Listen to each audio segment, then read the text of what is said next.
Effectivement, bonjour à toutes et à tous. Julien de Normandie, bonjour. Bonjour. Merci d'être avec nous, ministre de la Ville, du Logement. Je regarde ce qui s'est passé la nuit d'Halloween dans l'Essonne et à Lyon. Dans l'Essonne, Étampes, magasin de sport pillé par une vingtaine de personnes cagoulées, des employés agressés, des policiers agressés dans 2 quartiers de la ville. Montgeron, toujours dans l'Essonne, 20 personnes cagoulées qui prennent d'assaut un supermarché, bouteilles d'acide jetées sur les forces de l'ordre. Saint-Michel-sur-Orge, Vigneux, Draveil, Massy, des incidents dans plusieurs de ces communes. Nous avons appelé la préfecture de l'Essonne, voilà ce qu'on nous a répondu, activité normale, activité commune. C'est ça le drame. Bah, le drame, c'est... activité normale. Mais non, mais le drame, c'est quoi? C'est cette sorte d'habitude dans laquelle on est tombé. Vous savez, cette sorte de fatalité qui consisterait à dire, dans certains de nos territoires, il y a cette violence du quotidien, Oui. des images insoutenables, des comportements insupportables. Parce que, vous savez, la première des libertés, c'est la sécurité. Ceux qui pâtissent de ces insécurités, ce sont les personnes qui vivent dans ces quartiers. Et il y a une sorte d'habitude, oui, qui s'est laissée. Tout le monde s'est habitué. Pas nous. C'est-à-dire les services de l'État. Pardon, non, la préfecture, dans tous les cas, s'est habituée. Mais non, mais, je vais pas insister sur la préfecture. Non, mais exactement. Mais Julien de Normandie, je peux vous dire que nous, très bien, vous faites le constat. Je peux vous dire que nous, oui, on ne s'y habitue pas, on ne baisse pas les bras, et bien au contraire, on met des moyens considérables. J'étais hier matin avec Christophe Castaner, le ministre de l'Intérieur, à Garges-les-Gonesse. Oui. Là, le lieu même où, il y a quelques semaines, il y avait eu une rixe terrible, où un jeune gamin de 12 ans s'était fait tabasser par d'autres gamins de 12 ans. On y était parce qu'on y installait la police de sécurité du quotidien. On va, nous, ce gouvernement, mettre 10 000 fonctionnaires de police et de gendarmerie de plus d'ici fin 2020. On va, dans les quartiers les plus difficiles, d'ici fin 2020, mettre 1300 personnes de plus. Qu'est-ce qu'ont fait les oppositions ces dernières années? Et je pense notamment au gouvernement auquel appartenait M. Wauquiez. Pendant que ce gouvernement met plus 10 000 fonctionnaires de police et de gendarmerie pendant le quinquennat, avant fin 2022, le gouvernement auquel appartenait M. Wauquiez avait réduit de 10 000 le nombre de fonctionnaires. Politique, d'accord. Non, mais c'est pas politique. Mais c'est ce sentiment, vous savez, où pendant des années, on s'est dit, dans certains quartiers, on laissait cette dérive s'installer. Eh ben moi, je peux vous dire que cette dérive, on va pas laisser s'installer. Comment allez-vous faire, là, par exemple, dans l'Essonne? Qu'est-ce que vous avez, hier, des policiers de sécurité, de proximité. Bon, très bien, mais vous pensez qu'un soir d'Halloween, ils seraient intervenus? Mais bien sûr, pas. Dans le Val d'Oise, par exemple, où j'étais hier, c'était 200 fonctionnaires de police de plus parce qu'on savait qu'il y avait eu cet appel insupportable, l'appel à la purge contre nos forces de police, et notamment dans ce territoire. Et donc Christophe Castaner, hier soir, avait envoyé 200 personnes de renfort. Mais la réponse structurelle qu'il faut faire, c'est de toujours mettre la sécurité comme la première des libertés, de se donner les moyens. Le budget du ministère de l'Intérieur, il est en augmentation. Ses effectifs de police, ils sont en augmentation. Et moi, quand j'entends les oppositions nous faire des critiques là-dessus, quand j'entends les oppositions s'offusquer, alors que les mêmes s'y ont habitués. Et je pense surtout à la droite, parce que le précédent quinquennat de gauche, lui, a fait des efforts. Mais je pense surtout à la droite, au gouvernement de M. Wauquiez. Ça, c'est insupportable. Bon, Julien Normandie, très bien, mais en attendant, il y a eu ces incidents. En attendant, c'est inadmissible. C'est inadmissible. Et si vous interrogez les policiers n'y peuvent rien. Quand vous avez 20 personnes cagoulées, quand vous avez 40 individus qui regroupés saccagent un supermarché, vous faites quoi? Mais c'est pas vrai. Hier, à Garges-les-Gonesse, moi j'ai passé beaucoup de temps avec les policiers. Ce qu'on fait sur Garges-les-Gonesse, on le fait dans 60 quartiers. Qu'est-ce qui se passe? On donne plus de moyens. Vous savez ce qui se passe? Vous êtes impuissant.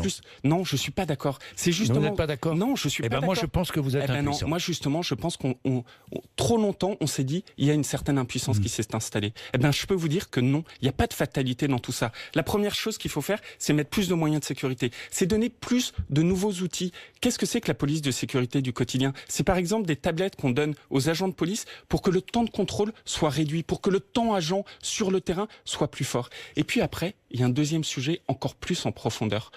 Imaginez quand même que dans notre société, on puisse avoir un gamin de 12 ans qui se fasse tabasser par d'autres gamins de 12 ans. Ça veut dire que le problème, il n'est pas que sécuritaire. Le problème, il est également tout l'accompagnement qu'on doit faire à celles et ceux qui habitent dans ces quartiers. Il faut réinvestir massivement pour redonner un espoir à ces jeunes. Comment on peut accepter cette situation? Et donc, donner de l'espoir, c'est quoi? C'est investir dans l'éducation, c'est ce qu'on fait. C'est investir dans la formation, c'est ce qu'on fait. C'est donner en fait un destin qui soit digne de ce nom à toutes celles et ceux qui habitent dans ces quartiers. Sur le logement, tiens, parce que c'est important, c'est essentiel.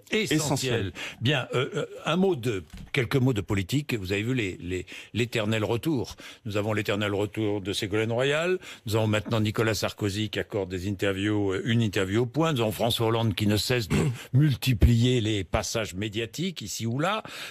Ont-ils encore des ambitions politiques et y croyez-vous? Ils en ont peut-être, et même, je pense qu'il y a des petites phrases faites par les uns et les autres. Que les Français, pas. les attendent, sincèrement? Moi, je pense que les Français, ils attendent surtout que ce gouvernement réussisse. Je pense que c'est surtout ça l'enjeu. Après, de savoir si un tel et un tel essayent de se positionner, parce que un tel et un tel espèrent que ce gouvernement ne réussisse pas, je veux dire, c'est assez triste à mes yeux. Les Français, ils ont qu'une impatience. Non, Nicolas Sarkozy observe. Vous avez vu d'accord. Nicolas Sarkozy, je sais combien il est difficile de satisfaire toutes les attentes nées d'une élection. Je m'abstiendrai donc de critiquer Emmanuel Macron, dit-il. Je suis d'accord. Il y en a d'autres que vous avez cités qui, eux, n'ont pas ce même discours apaisé, n'ont pas cette peut-être même lucidité, et ne souhaitent pas forcément que nous réussissions. Moi, je pense que les Français, ils n'ont qu'un seul espoir, c'est que ce gouvernement puisse réussir à remettre le pays en marche. Pour l'instant, à remettre le pays vers la route de l'emploi. Emmanuel Macron. 33%, j'ai vu là, dernier baromètre, Harris Interactive. 33% des Français font confiance à Emmanuel Macron. 37% Premier ministre d'ailleurs. C'est une curiosité, ça. C'est arrivé assez souvent dans la Ve République. Mais l'enjeu il est plus populaire qu'Emmanuel Macron. Mais vous savez, l'enjeu, c'est pas un enjeu de popularité. C'est pas ça l'enjeu. L'enjeu, c'est quoi? C'est de faire en sorte que les Françaises et Français qui nous écoutent, ils retrouvent un boulot quand ils n'en ont pas. Ils puissent plus facilement boucler leur fin de mois. On va parler du logement. Quand vous voyez que pour certaines personnes, ça représente 40% de leur pouvoir d'achat. 40% le logement, c'est à moi, à ce gouvernement, de trouver des solutions pour améliorer cette situation. Parlons du logement. Vous parliez des quartiers difficiles, en difficulté il y a quelques instants. Plus 1,25% le prix d'un loyer dans le parc social. Plus 1,25%. Alors, est-ce que vous allez geler les loyers dans les HLM? En fait, c'est quoi l'enjeu? L'enjeu des loyers, parce qu'on parle des loyers. Oui, mais là je vous parle d'abord du parc social. Après, je vous parlerai du privé. En fait, c'est à peu près la même chose dans le parc social et dans le parc privé. C'est quoi le problème fondamental? C'est qu'aujourd'hui, vous n'avez pas assez de logements. Pas assez.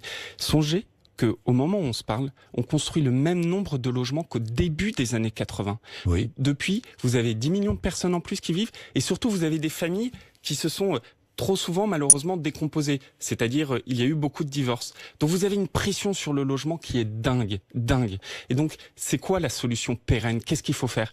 Dans les endroits où c'est nécessaire, il faut construire, que ce soit dans le public ou dans le privé, plus de logements. C'est ça la réponse sur la durée. C'est pas ce qui se passe, hein. J'ai regardé les derniers chiffres, c'est pas ce qui se passe. Et c'est précisément pour ça que je me suis battu pendant 1 an et demi pour faire voter une loi qui vient d'être adoptée, qui s'appelle la loi logement, et qui prend des mesures drastiques, radicales, nouvelles, pour pouvoir justement libérer la construction. Très bien, Julien de Normandie, vous voulez libérer la construction. Très bien, c'est une réponse à la pénurie de logements. On est d'accord, sauf qu'il y a une immédiateté, si je puis dire. C'est qu'aujourd'hui, il y a des Français qui n'arrivent plus à se loger parce que les loyers sont trop chers. Alors, qu'est-ce qu'on fait? Regardez les loyers du privé. Le dernier indice est à 1,57%. C'est-à-dire que les loyers vont augmenter. Ils commencent à augmenter. Sérieusement. Vous savez, il y a des choses, et là aussi, il n'y a pas de fatalité. Il y a des choses qu'on peut faire tout de suite. Je vous prends 2 exemples. En France, vous avez des centaines de milliers de logements vacants. Des centaines de milliers. Pourquoi? Parce que vous avez des propriétaires qui sont qui n'ont pas envie de avoir une relation avec des locataires, qui préfèrent garder leur logement plutôt que de les mettre sur le marché. Moi, j'ai lancé un énorme plan pour lutter contre cette vacance. J'appelle tous les propriétaires qui nous écoutent, qui sont des propriétaires citoyens. Je les appelle à mettre leur logement sur le marché. J'ai créé des outils pour ça, pour rétablir cette confiance entre les propriétaires et les locataires. Il y a par exemple une garantie que j'ai profondément améliorée, qui s'appelle la garantie Visal, qui fonctionne. Je dis à toutes celles et ceux qui nous écoutent, allez sur le site visal.fr et à ce moment-là, votre logement qui est vacant, vous le mettez en location. Vous n'avez aucun risque. Oui. Vous êtes garanti. Oui. Un deuxième exemple, regardez autour de nous le nombre de bureaux vacants. Des bureaux qui pendant des années ne sont pas utilisés. Des bureaux qu'on pourrait transformer très rapidement en logement. Pareil, dans la loi que je viens de passer, il y a des mesures fortes pour transformer des bureaux. Et ce que je vous annonce, c'est que avec les propriétaires des bureaux, et ils se sont engagés devant moi, rien qu'en Île-de-France, à transformer 500 000 m² de bureaux en logement d'ici la fin du quinquennat. Ce sont là la des fin réponses. Du quinquennat, mais c'est vrai en Île-de-France, ça pourrait être vrai partout en France. Ça pourrait être vrai partout en France. Mais il n'empêche que, il y a pénurie de logements. Vous avez raison. Dans les grandes villes, je parle même pas de Paris, ou alors pour se loger, ça devient absolument impossible. Surtout quand vous êtes une famille monoparentale, une femme avec plusieurs enfants. Exactement. C'est très compliqué. Mais donc, pas de gel des loyers dans les logements sociaux. On est bien d'accord, chez les HLM. Mais la question, encore une fois, c'est une question d'offre. Il faut mettre plus de logements sur le marché. C'est ça qui permettra de faire diminuer l'encadrement des loyers. Alors, où est-ce qu'on en est avec ça? L'encadrement des loyers, moi j'ai eu une position qui était très claire depuis le début. L'encadrement des loyers, je pense qu'il faut aller au bout de l'expérimentation. Je ne sais pas si ça marche ou si ça ne marche pas. Ce dont je suis sûr en revanche... Loyer fixé dans une fourchette déterminée par un arrêté préfectoral. Exactement, c'est ça. En fonction des territoires. En fonction des territoires. Ce dont je suis sûr, c'est que vu la situation actuelle, il faut aller au bout de l'expérimentation pour voir si ça peut être un outil efficace. Et donc, par la loi, on a donné la possibilité aux élus locaux qui le souhaitent de réintroduire l'encadrement. Est-ce qu'il y a des communes qui sont prêtes, là, vous savez, vous êtes au courant de ça, à encadrer les loyers? Paris a toujours été très favorable à l'encadrement des loyers. J'imagine qu'ils se saisiront des nouveaux outils que nous avons mis dans la loi logement. Mais encore une fois, avec une position qui est très pragmatique. Je ne sais pas dire si ça marche ou si ça ne marche pas. J'ai en revanche une conviction, il faut aller au bout de l'expérimentation, vu la situation actuelle. Si ça marche, on le rendra pérenne, et si ça ne marche pas, on l'arrêtera. Alors, vous prenez des mesures, très bien, mais les Français, eux, sont confrontés au pouvoir d'achat, vous le savez. Je ne vais pas venir sur le carburant, tout ça, mais quand même, les loyers qui augmentent, le gaz qui augmente. Mais d'une manière absolument invraisemblable. Mais pourquoi le gaz augmente, Monsieur Bourdin? Pourquoi il augmente? Il augmente parce que le pétrole et le gaz augmentent partout dans le monde. Et donc, il y a des choses sur lesquelles un gouvernement peut agir. Il y a d'autres choses. Vous êtes impuissant, là. On parlait d'impuissance. Mais en tout cas, c'est... Puisque vous maintenez le niveau de taxe, vous êtes impuissant. Vous savez ce qui aurait dû être fait par le passé, c'est qu'il y a quelques années, les prix du gaz et du pétrole ont diminué fortement. Eh ben, c'est à ce moment-là qu'il aurait fallu faire cette vraie trajectoire carbone, comme on dit, c'est-à-dire de mettre plus de taxation sur le carbone. Si ça diminue, vous le ferez? Au moment où le prix du pétrole et du gaz diminue. Vous le ferez si ça diminue? Mais attendez, non seulement on le ferait, mais en plus c'est ce qu'on fait aujourd'hui. Et pourquoi on le fait? Vous savez combien il y a de Français qui meurent chaque année à cause de la pollution? Des dizaines de milliers. Est-ce que la société dans laquelle on souhaite vivre, c'est une société du tout pétrole, une société dépendante de ses émissions, ces particules fines, comme on dit? Absolument pas. Moi, je suis père de famille, j'ai 4 enfants. Eh ben, ma responsabilité, c'est de faire en sorte que mes enfants ne vivent pas dans une société avec toutes ces particules fines où chaque année 48 000 personnes décèdent de ce fléau. Bien, la TVA à 5,5 pour faciliter la transition énergétique, pour lutter contre ce qu'on appelle les passoires.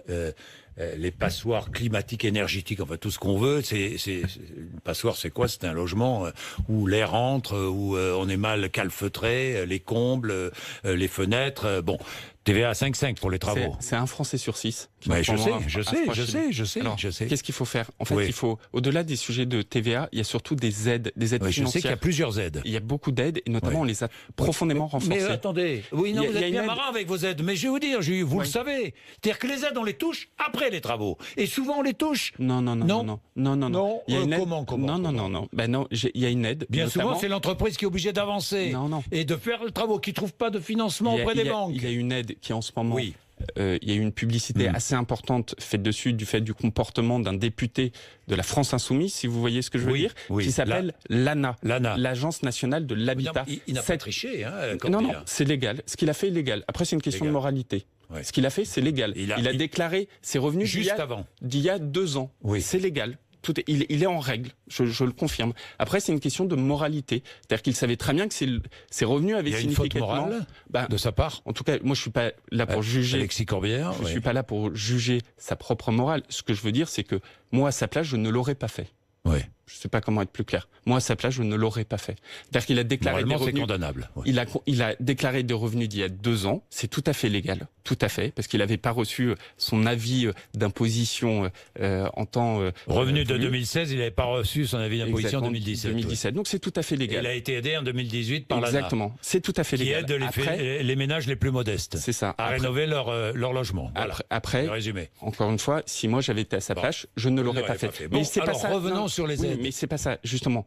Le point important sur ces aides, sur l'ANA, c'est que aujourd'hui, j'invite toutes celles et ceux qui sont en difficulté dans leur logement parce que justement ils ont froid dedans, à aller sur le site internet de l'ANA.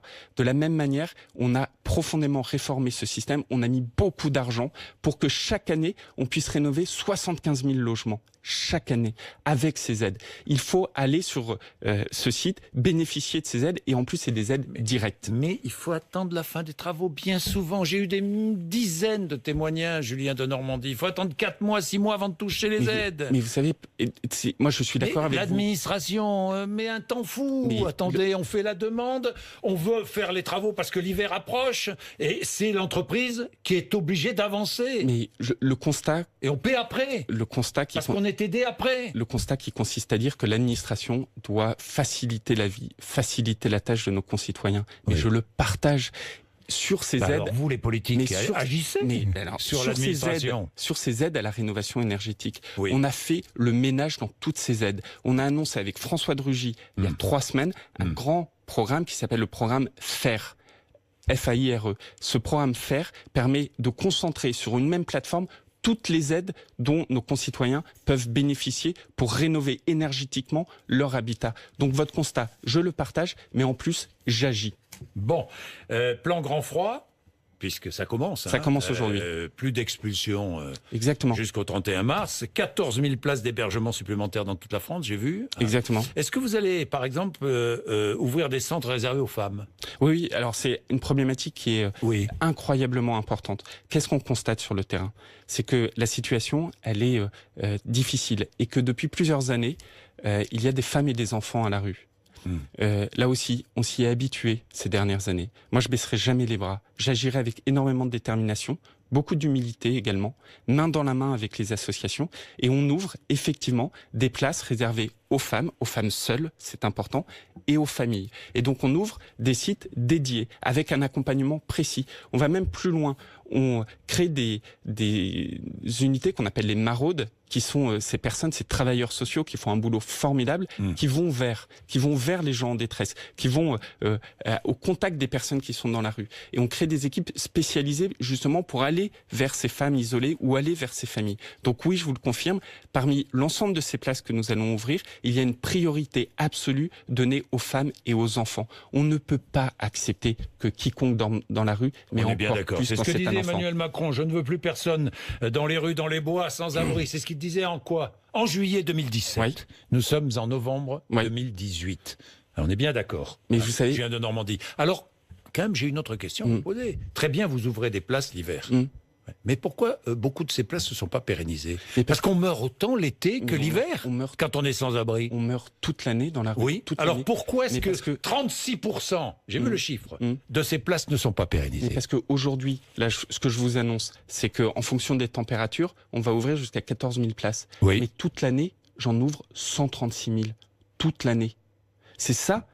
Ces 14 000 places, elles vont venir s'ajouter aux 136 000 que j'ouvre toute l'année. Bon, 136 000 l'hiver et 136 000 l'été. Plus 14 000 pendant l'hiver. On est bien d'accord. On est bien d'accord. Donc, toutes les places. Et alors, les 14 000 seront pérennisées l'été ? L'année dernière, on en a pérennisé 5 000. Oui, je sais. Donc, on va voir au fur et à mesure des besoins, qu'est-ce qu'on fera à la fin de l'hiver. Ça, c'est un premier point. Et puis, il y a un deuxième point qui est essentiel. Parce que, encore une fois, moi, mon boulot, c'est 2 choses. C'est de gérer l'urgence. Jamais un gouvernement n'a fait autant d'efforts, n'a ouvert autant de places. Jamais. Vous pouvez regarder ce qui s'est passé sous toute la Ve République, ça n'a jamais été fait avec autant de détermination.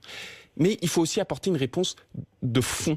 C'est quoi le problème ? C'est que quand vous mettez des femmes, des enfants, des familles dans ces centres, notamment dans les hôtels, parfois, elles peuvent y rester pendant 5 ans, 8 ans, 10 ans, sans accompagnement. Et donc, en fait, vous prenez ces personnes, vous leur donnez un abri, vous les laissez dedans, et vous savez qu'elles vont rester là sans accompagnement. Ça, c'est pas possible. Et donc, qu'est-ce qu'on fait avec les associations qui font un boulot, encore une fois, incroyable?